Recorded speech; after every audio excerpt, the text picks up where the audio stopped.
seorang dokter wanita yang masih muda dan cantik. Dirinya berasal dari keluarga yang terkenal akan keramahannya. Walaupun di tengah-tengah kesibukannya, dia selalu menyempatkan diri untuk pergi ke masjid dan menghafal Al-Quran bersama Umi Umar. Setelah dia menghafal semua bacaannya, dia sering pergi untuk murojaah bersamanya. Sampai suatu hari, dirinya pun berpisah dengan Umi Umar dan hanya bisa menelpon untuk mengetahui kabar Umi Umar.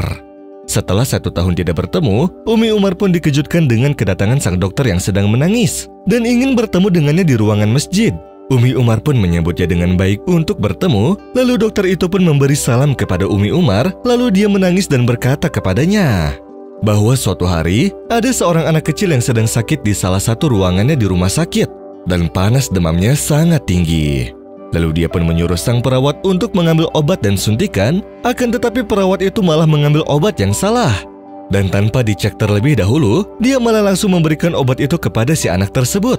Hingga sang anak tersebut tidak sadarkan diri dan tidak bisa bergerak sampai sekarang.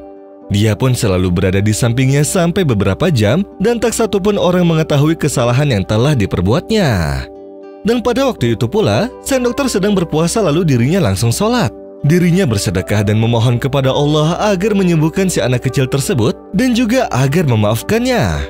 Dan sang dokter pun akan bertanggung jawab apabila si anak tersebut meninggal dunia.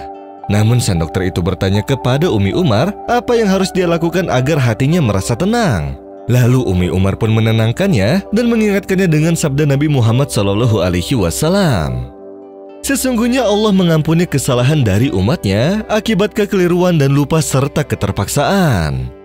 Lalu dia menyarankan sang dokter agar sering membaca Al-Quran, berpuasa, bangun malam untuk sholat, berdoa, dan bersedekah serta yakinlah kepada Allah bahwa Allah akan mengangkat keresahan ini.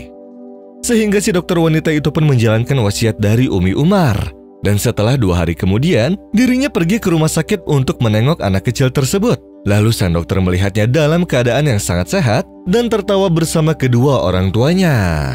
وَإِذَا سَأَلَكَ عِبَادِي عَنِّي فَإِنِّي قَرِيبٌ أُجِيبُ دَعْوَةَ الدَّاعِ إِذَا دَعَانِ فَلْيَسْتَجِيبُوا لِي وَلْيُؤْمِنُوا بِي لَعَلَّهُمْ يَرْشُدُونَ. Sang dokter wanita itu pun merasa sangat senang tiada tara. Kemudian dia langsung memeluk erat sang anak tersebut. Lalu dia membawanya serta menyelimutinya di ruangan. Dan setelah dia tenang, ibu dari si anak kecil itu pun membawakan sebuah bunga kepadanya. Sang ibu berkata bahwa ia tidak dapat membalas jasa sang dokter. Dia tidak akan melupakan perhatian sang dokter kepada anaknya yang telah menemaninya hingga menjelang pagi tanpa kehadirannya, dan semoga Allah menjadikan semua ini sebagai timbangan kebaikannya. Kemudian ayah dari si anak kecil itu juga berkata bahwa kebanyakan dokter di sini berkata bahwa sang anak akan lama sadarnya, bahkan terancam akan kehilangan nyawanya. Namun setelah beberapa jam kemudian anakku tersadar dan beberapa dokter menganggap bahwa itu sebuah keajaiban yang besar.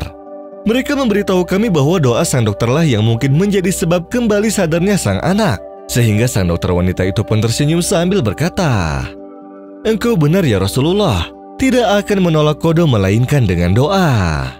Semenjak hari itu, ibu dari si anak kecil itu dan sang dokter pun menjadi sahabat. Hingga sang dokter wanita itu pun dilamar oleh paman dari si anak kecil tersebut, yang mana ia berprofesi sebagai insinyur yang sangat baik dan sedang mencari wanita baik seperti sang dokter wanita ini. وَقَالَ رَبُّكُمُ ادْعُونِي أَسْتَجِبْ لَكُمْ إِنَّ الَّذِينَ يَسْتَكْبِرُونَ عَنْ عِبَادَتِي سَيَدْخُلُونَ جَهَنَّمَ دَاخِرِينَ.